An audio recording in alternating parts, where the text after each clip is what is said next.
How often do you find yourself getting on TikTok or YouTube for 10 minutes and then look to check the time and wow, it's been an hour? We've all been there and maybe even had that friend that tells us that we spend too much time on social media. Should we be worried about controlling our time on these platforms though? I've seen and experienced an overuse and cutting of social media and compiled the information for the presentation, for this presentation, which I am excited to present. And we'll talk about why we should be limiting our time on social media by focusing on 2 points. It is addictive and it can affect your emotions. We'll start on how it's addictive exactly.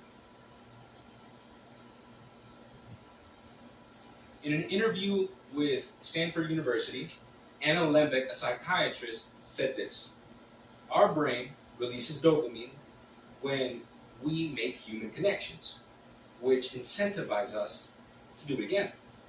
Now, to exemplify this, we're going to turn to this picture. Here on the cycle, we have social media. When we get social media, and then we perform an action on it, like posting. Then after that, we wait for a reaction. This reaction is essentially waiting for a human connection. After we get that human connection, we get a reward. Our brain releases dopamine, just like Anna Lembeck said, starting the cycle all over again. In the case of social media, we can start over consuming human connection because it is at our fingertips. Going back to what Anna Lembeck said in her interview, later on she added that social media is made to be addictive. We all find things we enjoy and find interesting on our social media apps. That's because of the algorithm. In 2022, Forbes magazine posted something by Hannah Trebay, a 20 plus year communication professional, talking about the algorithm basics of the most popular and widely used social media apps. When reading through it, one can see the same basic concept. A user likes something or finds something interesting. More of the same thing appears to keep the user coming back, starting the cycle all over again. Now, in extreme cases, this cycle can become an addiction. And of course, any addiction is bad for one's well-being. But we're going to look at how you don't have to be addicted to social media for it to have negative effects on you. We're going to talk about two things here: sleep loss and fear of missing out.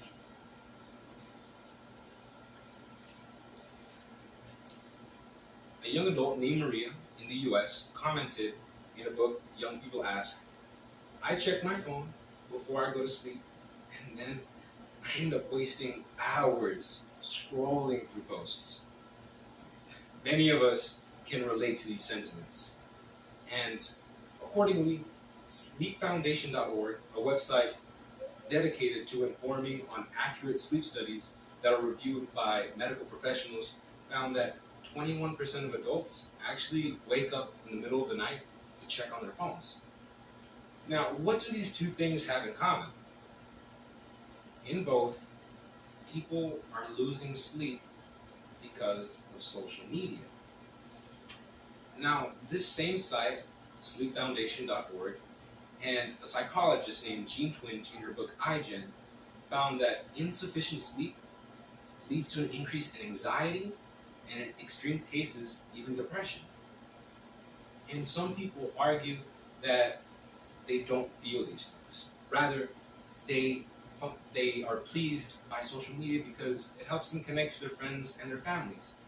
And this can be true, but what is also true is that 75% of young adults, according to a Baylor University study, have a feeling or have a fear of missing out on what's new in the lives of other people.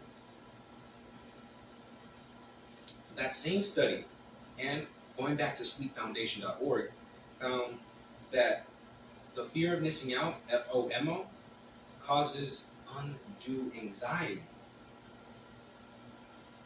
So, no matter the circumstances, our use of social media can actually be addictive and affect our emotions. So, we should be taking precedence in controlling how much time we spend on social media. And these can be simple things, such as setting a time limit for ourselves and not surpassing it no matter what. And maybe even trying a social media detox. That's just not using social media for a certain period of time, a few days, a week, or even a month. We can even try charging our phone in another room at night in something simple. And a lot of us use alarms on our phones, but we should start opting for devices or alarms that aren't phones or tablets. Now, we can do these small things so that we can stop being affected by social media, so it can stop affecting our anxiety and maybe even causing our depression to get worse by just taking these simple measures. And by doing this, we can also stop making the 10 minutes of scrolling turning into hours of wasted time. Oh, y'all want to get up and like show yourselves?